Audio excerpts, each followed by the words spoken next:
दोस्तों, मैं श्रद्धा व्यास हाजिर हूँ आपके समक्ष डायरेक्ट टॉक विद श्रद्धा व्यास लेकर।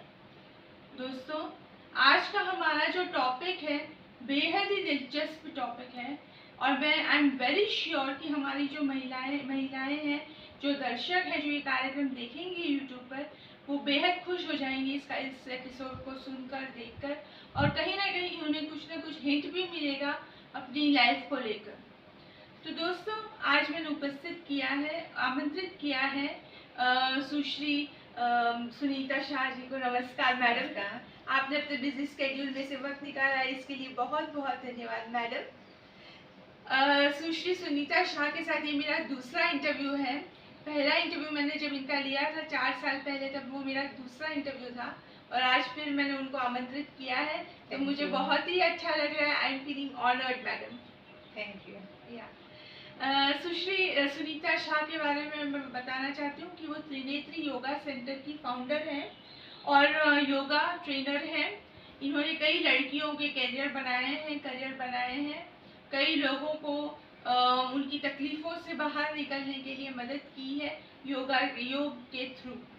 तो ऐसी खास महिला को आमंत्रित करके और आपके समक्ष उपस्थित करके मैं बड़ा गर्व महसूस कर रही हूँ, बड़ी खुशी महसूस कर रही हूँ। तो दोस्तों, शुरू करते हैं एक बहुत खूबसूरत पंक्ति से।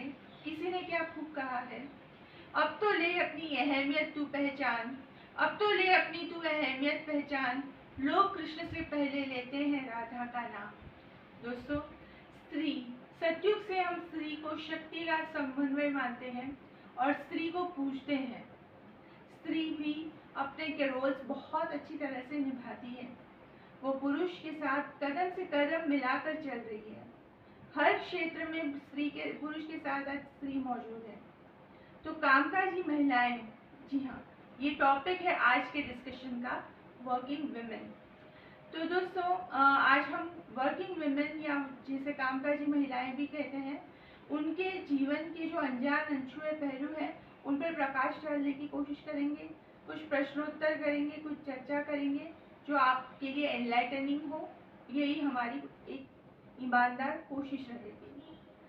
तो सुनीता जी, शुरू करें प्रश्नों का सिलसिला? बिल्कुल श्रद्धा जी, आपके हर प्रश्न का जवाब देने के लिए मैं तैयार हूँ। मेरा पहला प्रश्न आपसे ये है मैडम, आपके अनुभव कामकाजी महिला के रूप में।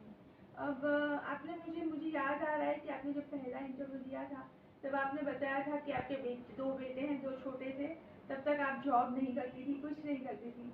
जैसे उनके बच्चे थोड़े बड़े हुए, समझदार हुए, उन्होंने त्रिनेत्री योगा सेंटर की स्थापना की। तो आप अपने अब तक के जो लंबा सफ़र आपने तय किया है, इसके बारे में जनरल जिस्ट बनाकर, एक समरी बनाकर आप हमारी महिला दर्शकों को समझाइए। नमस्ते दर्शक मित्रों और मेरी प्यारी महिलाओं, और जो खास काम कर रहे हैं ना, उनको मैं बताती हूँ कि कामकाजी महिला, वर्किंग विमेन अपनी लाइफ में किस तरह से आगे बढ़ती है और उन्हें क्या क्या फेस करना पड़ता है, उन्हें घर और अपने काम में क्या बैलेंस करना पड़ता है, इन सारी बातों की चर्चा आज हम लोग कर रहे हैं। सबसे पहली बात है कि मैं खुद वर्किंग विमेन हूँ, तो मुझे मेरे अनुभव से सिर्फ अपने आप को नहीं, अपने घर के, अपने परिवार के लोगों के साथ बैलेंस के साथ काम करना पड़ता है। इतना ही नहीं, घर को भी संभालना पड़ता है, बाहर भी संभालना पड़ता है और अपनी ऑफिस को भी संभालना पड़ता है। काम अलग अलग प्रकार के होते हैं। स्कूल में टीचर, प्रिंसिपल या किसी ऑफिस में जॉब करते हैं। अब आजकल तो मल्टीनेशनल कंपनियों में बहुत ज़्यादा काम मिलता है और महिलाएं वहाँ ऐसा सोचती है कि एक काम सबसे बेस्ट है, क्योंकि वहाँ सैलरी वगैरह भी काफ़ी अच्छी मिलती है, तो ऐसी जगह पर काम करना पसंद करती है। इतना ही नहीं, महिलाएं इसके सिवा काफ़ी फील्ड में काम करने जा रही है। आज आप देखेंगे तो पेट्रोल पंप पर भी आपको महिलाएं मिलेंगी, मॉल्स वगैरह में भी जेंट्स की जगह महिलाएं आपको ज़्यादा काम करती दिखाई दे रही है। तो मेरा अनुभव है कि जो कामकाजी महिलाएं हैं वो सचमुच अपनी लाइफ में सभी तरह से बैलेंस बनाकर अपने काम को करती हैं और उनकी 100% ईमानदारी होती है, घर में भी और बाहर भी। यही मेरा तो अनुभव है। जी जी सुनीता जी, आपकी बातों से बेशक हमारे जो महिला मित्र हैं, जो हमारे महिला दर्शक हैं, उनको काफ़ी कुछ एनलाइटनमेंट मिला होगा, थोड़ा बहुत प्रकाश आपने डाला। मेरा दूसरा प्रश्न आपसे ये है कि क्या डिग्री से कोई फर्क पड़ता है? अब जब मैं ये प्रश्न पूछती हूँ, दोस्तों एक ज़माना हुआ करता था जब ये मान्यता थी कि मैथ के मॉडल एड्स में भी कहा जाता था कि a convent educated woman is wanted, जी ना, एक ज़माना था। बिल्कुल एक ज़माना ऐसा था जब औरतें अगर डिग्री लेकर आती हैं तभी उनको एक बहू के रूप में स्वीकारा जाता था, और कामकाजी जो मतलब कार्य क्षेत्र है, वर्किंग प्लेस है, वहाँ पर भी उनको ज़्यादा तवज्जो मिलती थी। बिल्कुल। लेकिन आप क्या मानते हैं? मुझे ऐसा पर्सनली लगता है कि आज स्किल ज़्यादा इम्पोर्टेंट है, डिग्री से ज़्यादा स्किल इम्पोर्टेंट है। कई महिलाएं मैंने देखी हैं, सुनीता जी की, जो ऑफिस में काम करती हैं, वो उनके पास कोई डिग्री नहीं है, लेकिन उनको काम की परख है, काम करने की स्किल है उनको। तो आपकी क्या राय है? हाँ श्रद्धा जी, आपने जो कहा बिल्कुल सही बात है। डिग्री वहाँ पर जरूरत है कि जहाँ उनको एक हायर लेवल पे, हायर पोस्ट पर जॉब करनी है, पर जरूरी नहीं है कि डिग्री नहीं है तो वो लोग जॉब नहीं कर सकते, काम नहीं कर सकते। अपनी स्किल के हिसाब से वो लोग काम कर सकते। ऐसे कई मेरे योग टीचर हैं तो उनके पास कोई डिग्री नहीं है। एक दो योग टीचर तो मेरे ऐसे हैं कि जिनके पास 10th की डिग्री भी नहीं है, लेकिन आज जिन्होंने योग में मास्टर किया है, जिन्होंने योग में PhD किया है, उनसे भी ज्यादा अच्छा वो योग अभ्यास जानती है, करवाती है और अपने अनुभव से टॉप लेवल पर है। दूसरी बात है कि कई बार डिग्री नहीं है, क्योंकि आज से कई साल पहले ऐसा था कि लड़कियों को ज्यादा पढ़ाया नहीं जाता था, लेकिन उनके अंदर अलग अलग स्किल्स तो होती थी। तो ऐसी कई महिलाएं हैं जो 40-50 के बाद भी अपनी स्किल को लेकर काम कर रही हैं।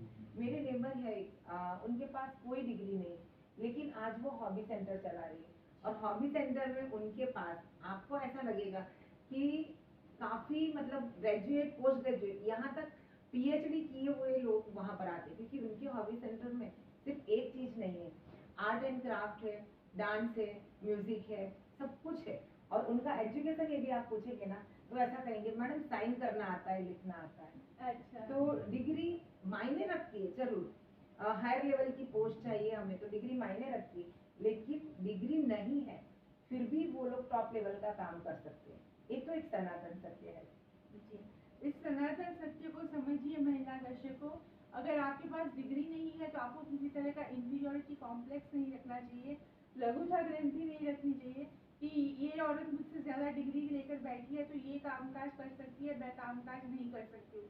ये सोच बिल्कुल गलत है। तो बहुत अच्छी तरह से समझाया सुनीता मैम ने।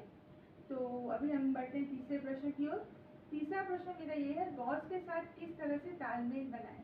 अब मेरा जो ये प्रश्न है मैडम आपसे, बॉस यानी कि मेजॉरिटी ऑफ द टाइम्स एक मेल होता है, बॉस होता है, खास करके ऑफिस में, छोटी ऑफिस है, फर्म्स है, कंपनीज है, फैक्ट्रीज है, खास करके कॉर्पोरेट कल्चर जो है, तो वहाँ पर किस तरह से तालमेल बनाए? क्योंकि मेल्स एक्चुअली कई बार कुछ पुरुषों की टेंडेंसी ये रहती है कि वो वुमेन को सेक्स ऑब्जेक्ट की तरह देखते हैं, उनको एक्सप्लॉइट करते हैं कि चलो ये औरत मेरे नीचे काम कर रही है, मैं इसका फ़ायदा उठाऊं, मैं उससे मेरी जो ज़रूरतें हैं वो पूरी करूं, एक्सप्लॉइट करूं, ये उनकी टेंडेंसी रहती है।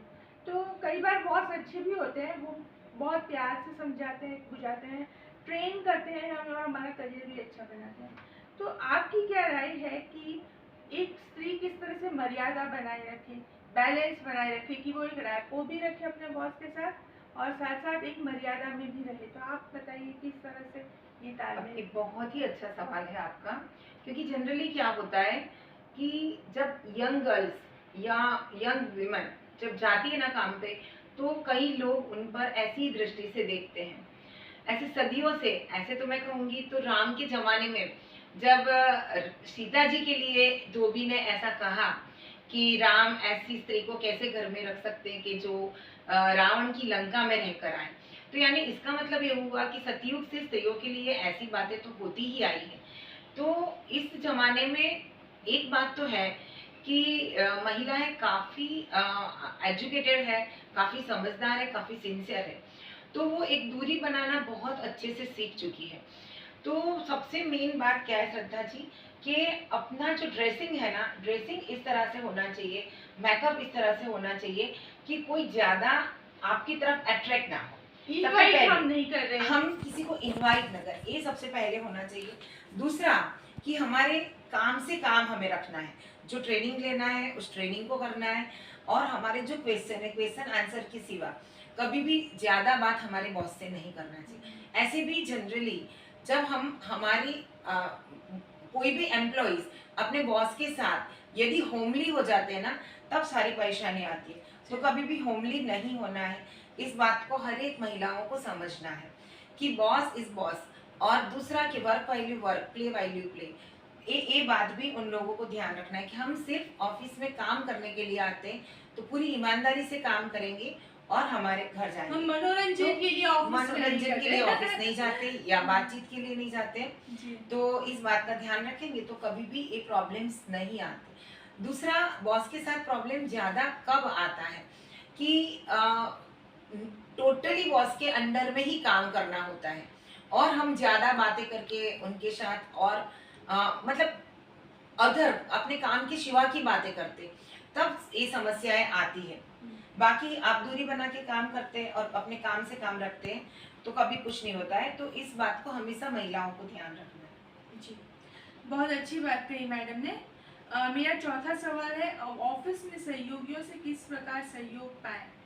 अब जब मैं ये सवाल पूछती हूँ दोस्तों, मैं जब जॉब करती थी, मैंने बहुत टाइम जॉब नहीं किया है, लेकिन जब मैं किसी एक बड़ी ऑफिस में प्राइवेट सेक्टर में जॉब कर रही थी, तो मैं नई नई जब डेब्यूट हुई थी, तो मेरे पहले से जो वहाँ पर सहयोगी मौजूद थे, वो लोग बहुत ही जेलसी, बहुत ही इनसिक्योरिटी महसूस कर रहे थे कि ये आगे यहाँ पर अब हमारी जो प्रोपोजिशन है, हमारी जो इम्पोर्टेंस है वो कम हो जाएगी। इस वजह से वो लोग मुझे कई तरह से परेशान भी करते थे। तो ऐसे सूरत हाल में आपकी क्या राय है कि सहयोगियों से किस प्रकार सहयोग मिल सकता है।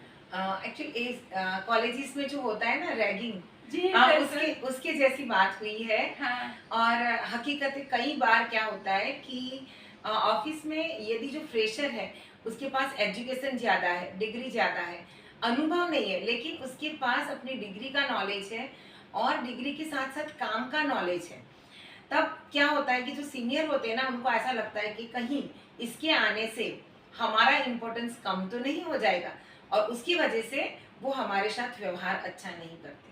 तो जब भी ऐसा आपको फील हो तो आपको एक बात समझ लेना है कि सारे सहयोगियों को पहले से ही अपने साथ अपने पास जोड़ने का प्रयास करना है, उनके काम को अप्रिशिएट करना है, और हमें थोड़ा कम आता है उनसे, ऐसा बताते हुए उनसे सीखने का प्रयास करना है। तो जब गुजराती में कहते हैं ना, मोटा भाई बनावी देवाना, तो जब ऐसा हम करेंगे ना कि उनको हम बड़ा बनाएंगे ना, तो उनको ऐसा लगेगा कि नहीं नहीं चलो ना, ये तो हमारे पास बच्चे हैं, सीखने आए हैं। तो इस तरह से सहयोगियों के साथ आप व्यवहार करेंगे, इस तरह से बात करेंगे तो 100% आप वहाँ सेट हो जाएंगे। दूसरा कि अपनी जो खुशी के प्रसंग आते हैं, जैसे अपनी बर्थडे है, एनिवर्सरी है, तो ऐसे समय अपने कलीग्स को इनवाइट करें, उनको कुछ खिलाए पिलाए, पार्टी दे, ऐसा करेंगे तो भी आप अपने सहयोगी के साथ अनौपचारिकता भी लानी पड़ती है, अनौपचारिकता भी लानी पड़ेगी, तो सहयोगियों के साथ आपका तालमेल बढ़ ही जाएगा। और जैसे हम फैमिली मेंबर्स किस तरह रहते हैं घर में, उसी तरह से आप रहेंगे सहयोगियों के साथ रहेंगे, तो 100% मतलब ऑफिस में अच्छे से रह सकते हैं। क्योंकि मेरे पास भी 100 टीचर है, एक्चुअल सब अपने अपने घर से काम करते हैं, लेकिन आज ही गुरु पूर्णिमा का दिन था, तो सारे टीचर्स आए, तो एक फैमिली मेंबर की तरह सब मिलते हैं। भले अपने अपने घर काम करते हैं, लेकिन जब भी मिलते हैं ना, तो फैमिली मेंबर की तरह सब मिलते हैं। तो सहयोगियों के साथ ये आप जरूर करेंगे तो आप बहुत अच्छे से आपकी जॉब में सक्सेस जाएंगे। जी, बहुत बढ़िया बताया सुनीता मैम ने। मेरा 5वां सवाल आपसे है, शादीशुदा महिलाओं को किन चुनौतियों का सामना करना पड़ता है। अब दोस्तों आपको पता होगा कि कुछ मैरिड वीमेन होती हैं, अनमैरिड वीमेन भी होती हैं, जो वर्क प्लेस में काम करती हैं या अपनी सेवाएं देती हैं। जो सिंगल वीमेन हैं उनकी भी जिम्मेदारियां होती हैं बहुत सारी, लेकिन एक शादीशुदा वुमन के लिए जिम्मेदारियां बहुत सारी हैं। उसे घर के बच्चे भी संभालने हैं, अपने पति को भी खुश रखना है, घर गृहस्थी संभालनी है, ऑफिस में भी सब कुछ संभालना है। तो ये ऐसे हालात में आपके अनुभव क्या कहते हैं कि शादीशुदा महिलाओं की क्या चुनौतियों का सामना करना पड़ता है? श्रद्धा जी, ये तो एक ऐसा सवाल पूछ लिया है आपने कि इसके मतलब दो रास्ते जाते हैं। कई घरों में ऐसा होता है कि शादीशुदा महिलाएं बहुत अच्छे से काम करती है, कि उनको अपने फैमिली मेंबर जैसे सास ससुर है, हस्बैंड है, बच्चे हैं, सभी का कोऑपरेशन मिलता है। जैसे फॉर एग्जांपल कि मैं अपनी बात कहूंगी तो मैं पहले घर से बाहर जाकर योग सिखाती थी, तो मेरे घर में सभी लोगों का सहयोग था कि फैमिली मेंबर भी एक एक ऐसा कहता था, नहीं इसका टाइम हो गया, इसको जाने दो। घर के काम में हस्बैंड भी हेल्प करते थे, बच्चे भी हेल्प करते थे। तो जब ऐसा होता है ना, तब इजी गोइंग हम अच्छे से सारा कार्य कर सकते हैं। लेकिन अधिकतर मैं ऐसा कहूंगी कि 50% से भी ज्यादा घरों में ऐसा होता है कि महिलाओं को सुबह उठकर बच्चों को तैयार करना रहता है, स्कूल का टिफिन बनाना है, टिफिन तैयार करना है, स्कूल भेजना है। यहाँ तक कि कई बार तो ऐसी परिस्थिति होती है कि हस्बैंड सोते रहते हैं और स्कूल बस तक भी महिलाओं को जाना होता है। तो सुबह वो पागलों की तरह यहाँ से वहां दौड़कर अपना काम करती है। कई बार ऐसा भी हो जाता है कि ऑफिस की बस पकड़ते पकड़ते उनको अपने को सजाने संवारने का टाइम भी नहीं मिलता। इस परिस्थिति में भी वो दौड़ दौड़ के अपने काम पर जाती है। तो ऐसी परिस्थिति में काफी मतलब मैं कहूंगी तो दयनीय परिस्थिति है। तो ये समस्या तो काफी घरों में आती है। लेकिन मेरा मानना ऐसा है कि यदि पूरा घर बैलेंस करके करे ना, तो ये परेशानी उनको नहीं आती। दूसरा कि घर की जिम्मेदारी में कहीं ऊंच नीच हो जाती है तो फैमिली मेंबर से भी उसे कई बार सुनना पड़ता है, क्योंकि महिलाओं को आज भी अपना देश, अपना राष्ट्र पुरुष प्रधान है। तो महिलाओं को इतना ज्यादा इम्पोर्टेंस नहीं मिलता, चाहे वो कुछ भी कर ले। और जब सबसे ज्यादा परेशानी आती वो मैं आपको कहूँ कि यदि हस्बैंड से वाइफ ज्यादा कमाती है तब उससे ज्यादा परेशानी आती है, मेन ईगो हर्ट तो होता है। हाँ, मेन ईगो हर्ट होता है। और वो परेशानी कभी कभी तो इतनी तक हद तक होती है कि या तो महिला डिप्रेशन में आ जाती है या तो मेल डिप्रेशन में आ जाते हैं। तो ये परिस्थिति तो मैंने बहुत देखी है। और महिलाएं क्या है कि सिंसियर है, एजुकेशन में भी सिंसियर है। श्रद्धा जी, आप भी कितना पढ़ी लिखी है मुझे मालूम है।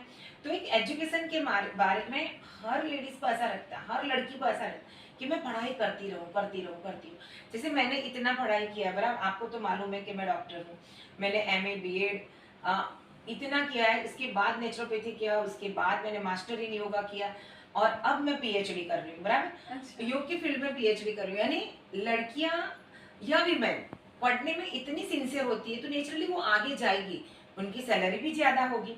तब जो ईगो हर्ट वाली बात आती है ना, वो सबसे ज्यादा मतलब दुखदायी बात है। ऐसा सबसे बड़ी चुनौती वही है, वो सबसे बड़ी चुनौती वही है।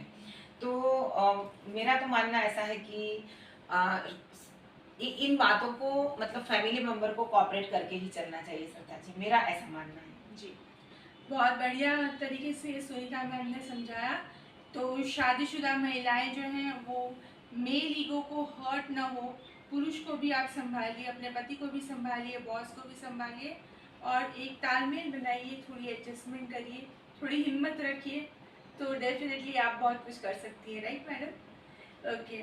अब मेरा आखिरी सवाल आपसे ये है सुनीता मैम कि क्या संदेश आपकी तरफ से, क्या संदेश है महिला वर्किंग वुमेन को? हाँ, तो मेरी प्यारी बहनों, सबसे मेन इम्पोर्टेंट चीज है कि एक बैलेंस बनाकर आपको घर में रहना है। कैसा बैलेंस बनाना है? बच्चों के साथ, हस्बैंड के साथ और अपने सास ससुर के साथ एक बैलेंस बनाकर यदि आप रहेंगे तो आपकी लाइफ में कभी भी आप डिप्रेस नहीं होंगे और कभी भी आप पीछे नहीं हटेंगे। आपके काम में हमेशा हमेशा आगे ही बढ़ते जाएंगे। मेरा दूसरा संदेश ये है कि हमें इतना तो ध्यान रखना ही है कि काम करने में हमारा घर कभी भी हमसे छूट ना जाए। क्योंकि आज कई महिलाओं को ऐसा हो गया है कि मैं इतना अच्छा अर्न करती हूँ, क्योंकि अभी आप सभी अच्छे से जानते हैं कि कॉर्पोरेट में तो 1 लाख सैलरी तो बहुत नॉर्मल है। आपको मालूम ही है कि 1 लाख 2 लाख सैलरी इतनी नॉर्मल हो चुकी है। तो महिलाएं ऐसा समझती है कि हम इतना अर्न करते हैं, हम क्यों हस्बैंड के ऑब्लिगेशन में रहे, एरोगेंस आ जाती है। तो ये बात कुछ सालों के बाद आपको बहुत परेशान करेगी, क्योंकि कुछ साल के बाद परिवार चाहिए। आप 50-60 के बाद आपको ऐसा लगेगा कि नहीं, हस्बैंड साथ में होने चाहिए, बच्चे साथ में होने चाहिए, परिवार साथ में होना चाहिए। तो मेरा खास आप लोगों को कहना है कि ये स्थिति आप अपनी लाइफ में कभी भी मत आने दें। इतना ही नहीं, आप कमाते कमाते अपने घर को भी संभालें और अपने समाज को भी संभालें। कभी कभी आपको अपने समाज में भी कुछ सामाजिक कार्य भी करना चाहिए, ताकि आपको और लोग पहचानें। अभी आप देखते हैं कि कोरोना के समय में कितनी समस्याएं थी, तब मेरी पूरी टीम ने काम उठाया था। ऐसा काम उठाया था कि free of charge Covid patient, pre Covid patient को योगा करवाया, उन लोगों का काउंसलिंग किया। और इतना ही नहीं, मतलब जिन लोगों के पास खाने पीने का साधन सामग्री नहीं था, उन सभी को मतलब फूड प्रोवाइड किया। काफी कुछ मेहनत करी मतलब महिलाओं ने। तो मेरा कहने का मतलब क्या है कि थोड़ा सा समाज के प्रति भी आपको योगदान करना है। ऐसा नहीं कि मैं इतना अच्छा मेरा समाज बनता किससे, हमसे और आपसे, हमसे और आपसे। शुरुआत चैरिटी बिगिंस एट होम। बिल्कुल बिल्कुल। तो महिलाओं को खास इस बात का ध्यान रखना है कि हम सामाजिक प्राणी है ना। तो यदि आप इन बातों को सोचकर रहेंगे ना, तो कभी भी आपकी लाइफ में आप दुखी नहीं होंगे। मेरी बात सही है श्रद्धा जी? बिल्कुल सही है मैडम। तो दोस्तों, शो को एंड करने से पहले तो मैं फिर से सुनीता मैम का धन्यवाद करती हूँ। धन्यवाद सुनीता मैम, आपको भी थैंक यू। आपने अपने बिजी स्केड्यूल में से हमारे लिए इतना वक्त निकाला। दूसरी बात दोस्तों, मैं 2 चीज़ें और शेयर करना चाहती हूँ। वक्त हमारे पास है थोड़ा, इसलिए कहा जाता है कि जब पुरुष कोई दोष करता है और दंड स्त्री को भुगतना पड़ता है, तब स्त्री आर्ग्यूमेंट करने की जगह एक पत्थर बन जाना, आजीवन पत्थर बन जाना पसंद करती है। इसीलिए ये स्टेटमेंट की है। तो हम क्यों औरत को उस पोजीशन में लाएं, या उस सॉरी फिगर कट करने के लिए मजबूर करें, या फिर उस सिचुएशन में लाएं जहाँ पर उसे पत्थर बनना पड़े। और एक बात मैं कहना चाहती हूँ, बहुत खूबसूरत पंक्ति है, जहाँ पर जो चाय जिनको पसंद है उनके लिए उनके मुंह में पानी आ जाएगा मैं ये बात कहूँगी तो, कि women are like tea bags, women are like tea bags. You never know how strong they are unless and until you dip them in hot water. यानी कि स्त्री की जो काबिलियत है, उसके बारे में आप अंदाज़ा बिल्कुल नहीं लगा सकते जब तक आप उसे घर की दहलीज के बाहर कदम रखने के लिए परमिशन देंगे, उसे एक प्लेटफॉर्म देंगे, उसकी प्रतिभा तथा उसके टैलेंट को शोकेस करने का मौका देंगे। तो दोस्तों, मैं समझती हूँ कि मैं एक बात कहना चाहूंगी। दर्शक मित्रों, नारी तू नारायणी आप सभी लोग जानते हैं, बराबर। तो नारी तू नारायणी इसीलिए कहा गया है कि हम चाहे तो रणचंडी भी बन सकते हैं, हम चाहे तो शांत और सौम्य भी बन सकते हैं, हम चाहे तो प्रेम की मूर्ति भी बन सकते हैं। जो काबिलियत हम लोगों में है वो और किसी में भी नहीं है।